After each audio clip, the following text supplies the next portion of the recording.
السلام عليكم ورحمة الله وبركاته. اللهم صل وسلم وزد وبارك عليك يا حبيبي يا رسول الله. حبايب قلبي، اخباركم ايه؟ كل سنة وانتم طيبين ان شاء الله. كده نبدأ النهاردة مع بعض نعمل كحك العيد الدايب.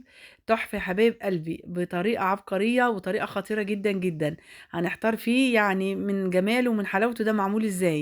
ان شاء الله النهاردة المكونات معايا. هنبدأ بسم الله والصلاة والسلام على رسول الله. بس لأول مرة يشوفني قناتي قناة مطبخ البيت الكبير، يا ريت ما تنسونيش من اشتراك في القناة والضغط على زر الجرس وكومنت واللايك. معايا المكونات يا حبايبي. معايا 550 جرام من السمنة وكيلو دقيق.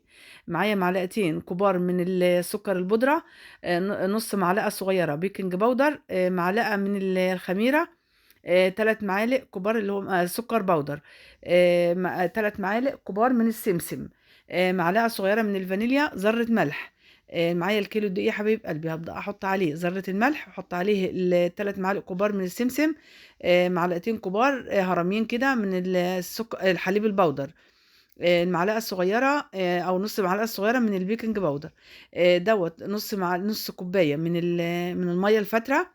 هحط عليها 3 معالق من السكر، واحط عليها معلقة الخميرة. هدوبهم كويس جدا جدا مع بعض يا حبايب قلبي. والمية ديت زي دمع العين كده لأن الجو معانا برد. معذرة، لو الجو في الصيف هتحطيها مية عادية جدا من الفلتر. ابدا اقلب كويس المكونات الجافه مع بعض، واضيف عليهم السمنه. الاول السمنه الدايبه ديت يا حبايبي دافيه، ولا هي سخنه مقدوحه، واحنا عاملين النهارده كده اللهم بارك ميكس ما بين السخن وما بين اللي على البارد والسخن.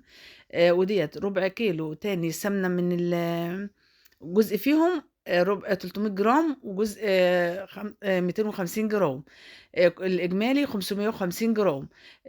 جزء كده أخدته أنا مسيحة لسه السمنة اللهم بارك، أخدت جزء منها كده حطيته في التلاجة. لما تماسكت معانا حطيتها على بعض كده. وأهم حاجة في الكحك يا حبايب قلبي المرحلة ديت إن احنا نبسه كويس جدا جدا جدا.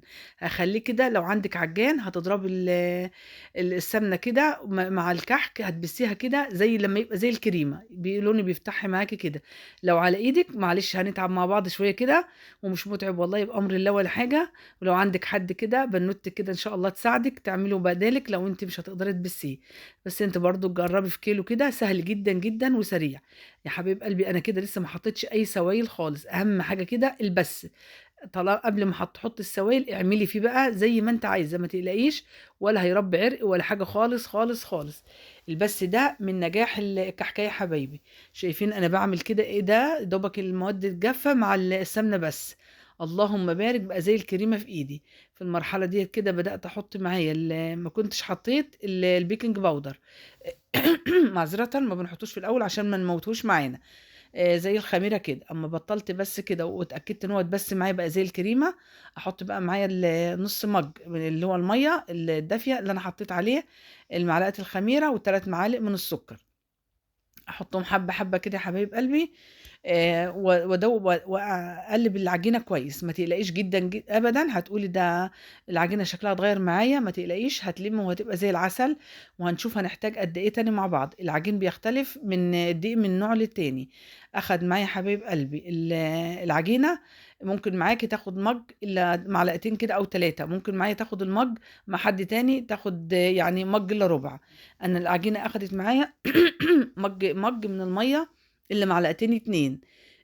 هنختبره برضو كده يا حبايبي. هنجيب جزء بعد ما نختمه كده ونتأكد ان هو بقى في ايدنا كويس. هنغطي عليه ونسيبه يرتاح شوية. ما تحكميش عليه في الاول. هتاخد جزء كده وتدمجيه بين ايديكي زي الغريبية كده وتضغطي عليه بصبعك من النص.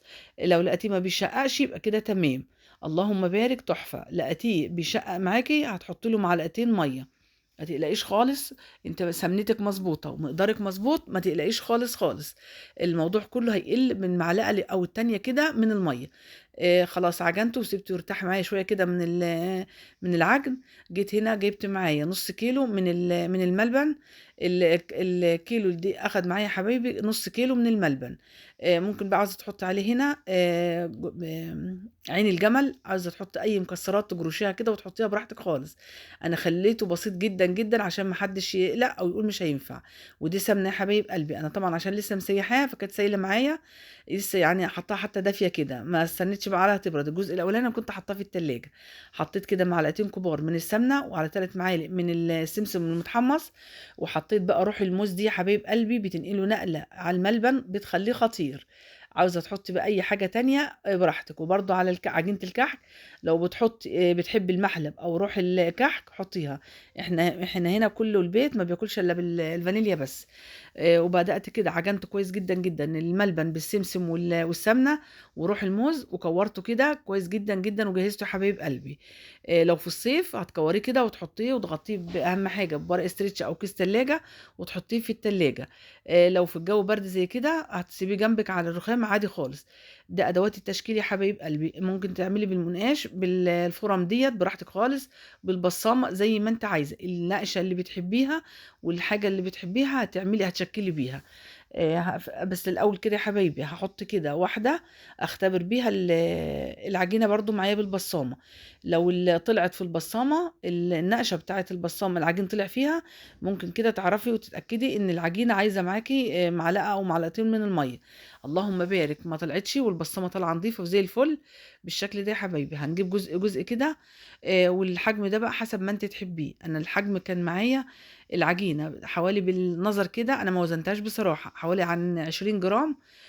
والحتة القطعة بتاعة الملبن قد البندقة كده حوالي زي 5 أو 6 جرام. بالشكل ده هنعمل لها تجويف كده ونلفها كويس جدا جدا زي ما نكون بنعمل الكبة كده، الكبيبة أو الكبة زي ما بتسموها. نبرمها برضو كويس كده ونضيف فيها القطعة بتاع الملبن ونكورها بين ايدينا كده، بين راحة ايدينا برفق كده يا حبايبي. احنا هنعملها زي مدورة كده زي الغريبة بالظبط، مش هنضغط عليها أبدا. بعد ما بنخلص تكوير معانا بنضغط عليها بالبصامة بالشكل ده كده. وما تكوريش كل الكمية وتعملها بالبصامة، هتنشف وهتشقق هنا معاكي وانت هتفكري ان العجينة معاك مش مظبوطة. اخدت عملت 2 كده او 3 بالبصامة يا حبايب قلبي. واحدة براحتك خالص، وهنحطها نعمل لها اختبار في الفرن. اكون مولعة الفرن واعمل لها اختبار. واحنا معلش يا حبايب قلبي دي حاجة ترجع لكم انتم، احنا بنحبه يكون لونه كده يعني احمر حلو كده من تحت. ويعيش معاكي. لو انت عامله كميه عاوزاه افتح من كده دي ترجع ليكي انت. وكمان دول غامقين شويه عشان دول بتوع الاختبار بقى كده. اتاكدت ان العجينه جميله، عملت كله وشكلته وحطيته في الفرن مولع مسبقا على درجه حراره 180 او 170 والحراره من تحت بس. وتشغلي المروحه كده. ولو الفرن بتاعك ما بيحمرش اخر 5 ثواني كده هتولعي من فوق بياخد لون قوام. انا ما احتجتش من فوق يا حبايبي، طلع معايا بالروعه والجمال ده. وهنحط له كده السكر بودرة. وانا ما بحطش السكر البودرة الا ساعة التقديم بس، عشان لو حطيت عليه كله بيمسك فيه كده زي بيرطب عليه كده. دي حاجة ترجع ليك، عاوزة تحط عليه السكر البودرة كله براحتك معايا. اللهم بارك اللهم بارك. والملبن ده يدوب وما بيشدش، والعجينة تحفة تحفة تحفة. اللهم بارك. كان معايا مقدار الكيلو دقيق على 550 جرام من السمنة، خطير تحفة. ان شاء الله تجربيه وتقولي رأيك كده في الكومنتات.